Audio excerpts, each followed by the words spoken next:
بسم اللہ الرحمن الرحیم. سامعین و ناظرین السلام علیکم. میں ملک نوید. ابتدا ہے رب کریم کے بابرکت نام سے جس کے قبضہ قدرت میں ہم سب کی جان ہے. 8 فروری 2024 کو ملک پاکستان میں جنرل الیکشن کا انعقاد کیا گیا اور اس جنرل الیکشن میں کچھ ایسے واقعات رونما ہوئے جن کی بنا پر میں اور کوئی بھی پاکستان کا کوئی عام شہری، کوئی ذی شعور شہری جس کا کوئی ذاتی مفاد نہ ہو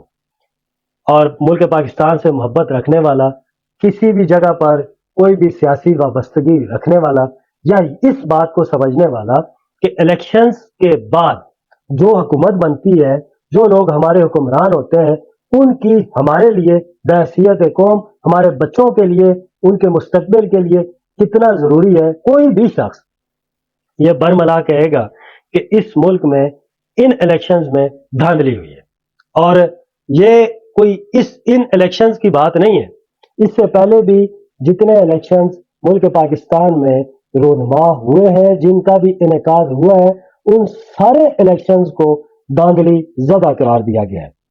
کبھی کسی نے جیتی ہوئی سیاسی پارٹی پر دھاندلی کا الزام لگایا، کبھی کسی نے ملک کے اعلیٰ اور مقتدر اداروں پر دھاندلی کا الزام لگایا. اور جو الیکشن کمیشن آف پاکستان ہے، میں حیران ہوں، پشیمان ہوں کہ آج تک اس لفظ دھاندلی کو ختم کرنے کے لیے اس نے کوئی بھی عملی اقدامات نہیں کیے. دنیا چاند پر پہنچ گئی، دنیا نے ٹیکنالوجی میں بہت زیادہ آگے چلی گئی، دنیا نے بہت کچھ اچیو کر لیا، لیکن ہم ابھی تک وہیں کے وہیں موجود ہیں. اس کی بہت ساری وجوہات ہیں. سب سے پہلے جو ہمارے الیکشن میں انٹرفیرنس ہے، کسی بھی ادارے کا ہے، کسی بھی پاورفل شخصیت کا ہے، تو وہ بحیثیت قوم ہم سب کو یہ ماننا چاہیے کہ یہ غلط ہے، یہ صحیح نہیں ہے. جس بندے کو بھی، جس شخص کو، جس پارٹی کو یہ عوام مینڈیٹ دے، اس کا حق بنتا ہے کہ وہ ہمارے اوپر حکمرانی کرے. اسی تناظر میں آج کچھ ایسی ڈیولپمنٹس ہوئی ہیں جن کو دیکھتے ہوئے یہ کہا جا سکتا ہے کہ ملک پاکستان اب انتہائی نازک دور سے گزر رہا ہے. آج کمشنر راولپنڈی لیاقت چٹھا صاحب نے کچھ تہلکہ خیز انکشافات کیے ہیں. ان کا کہنا یہ تھا، انہوں نے الزام یہ لگایا کہ جو پی ٹی آئی کے امیدوار تھے وہ 80 ہزار کی لیڈ سے جیت رہے تھے. میں نے اپنے سے جو ماتحت عملہ ہے اس کو آرڈر کر کے اور خود اس الیکشن کو چوری کرنے میں، اس الیکشن کو کے رزلٹ چینج کرنے میں، جعلی مہرے لگانے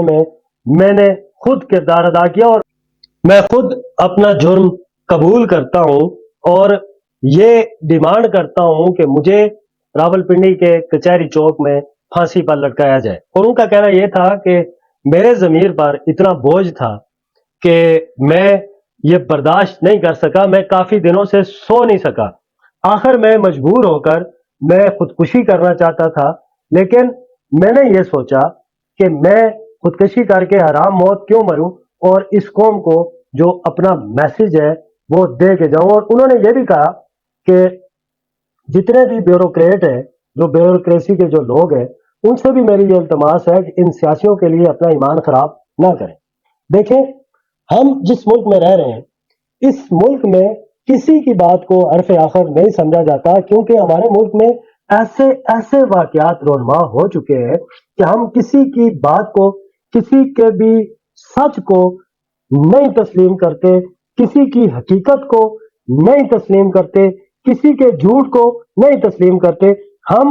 ایک ہی دفعہ پر کسی بھی چیز پر آنکھیں بند کر کے نہیں یقین کر سکے، کیونکہ ہم اس ملک میں رہتے ہیں جہاں پر لوگ قرآن پاک پر حلف اٹھا کر کچھ دنوں میں 10 دن پہلے حلف اٹھا کے اور 10 دن بعد الیکشن جب ہو جائے اس کے بعد دوسری پارٹیوں میں جاتے ہوئے بھی دیکھیں. اس لیے کسی کو کوئی سمجھ نہیں آ رہی کہ یہ بیسیکلی معاملات ہیں کیا. دیکھیں، بطور انسان اللہ پاک جب کسی کو ہدایت دیتا ہے تو اس کے لیے کوئی ضروری نہیں ہے کہ وہ اپنا نفع اور نقصان دیکھے. ہم نے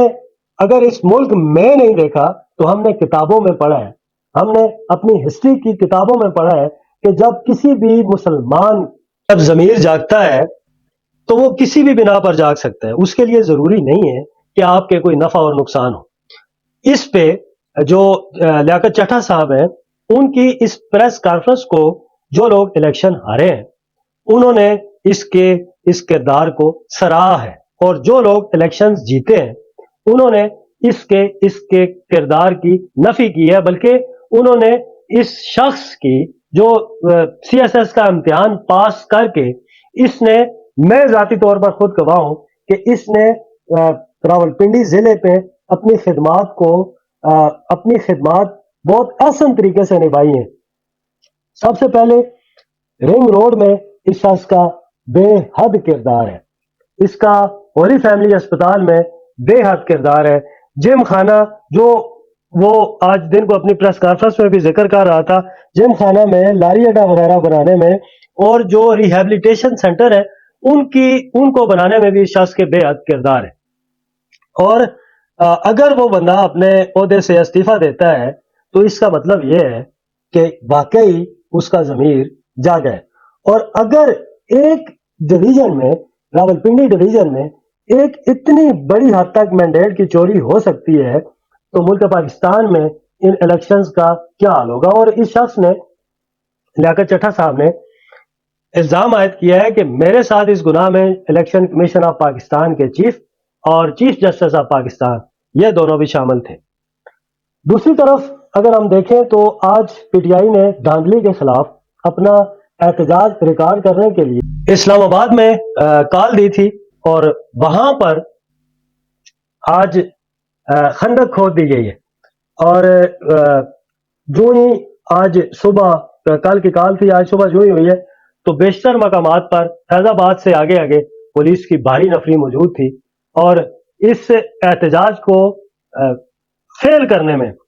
حکومتی جو مشینری ہے اس نے اپنا پورا زور لگایا۔ اور دوسری طرف سلمان اکرم راجہ کو لاہور سے، جیل روڈ سے، جو پی ٹی آئی کا وہاں پہ سینٹرل آفس ہے، وہاں سے ان کو گرفتار کر لیا گیا، اور وہاں پر جو واقعات ہم نے ٹی وی کی سکرین پر دیکھے ہیں ان کے مطابق جو فسطائیت، جو ظلم و جبر ان الیکشن سے پہلے تھا وہ ابھی بھی وہی ہے۔ پاکستان میں کوئی بھی شخص اپنی بات کر سکتا ہے، آئین پاکستان اس کو اجازت دیتا ہے، لیکن حکومتی ادارے، حکومتی مشینری اس بات کی قطعاً اجازت نہیں دے رہی کہ کوئی بھی بندہ اپنے حق کے لیے کوئی بھی بات کر سکے۔ اور اس کے علاوہ میرے پاس ایک اور خبر ہے کہ پرویز خٹک صاحب نے بھی اپنی صحت کو بہانہ بنا کر، اپنی صحت کا بتا کر، پرویز خٹک صاحب نے بھی پی ٹی آئی پی کی ممبرشپ اور چیئرمین شپ سے استعفیٰ دے دیا ہے، اور انہوں نے سیاست کو خیر آباد کہہ دیا، اور ان کا کہنا یہ تھا کہ میری صحت ابھی اجازت نہیں دے رہی۔ ابھی تک کے لیے اتنا ہی، مزید کوئی ڈیولپمنٹ ہوتی ہے تو انشاءاللہ تعالی آپ احباب سے شیئر کروں گا۔ بہت شکریہ۔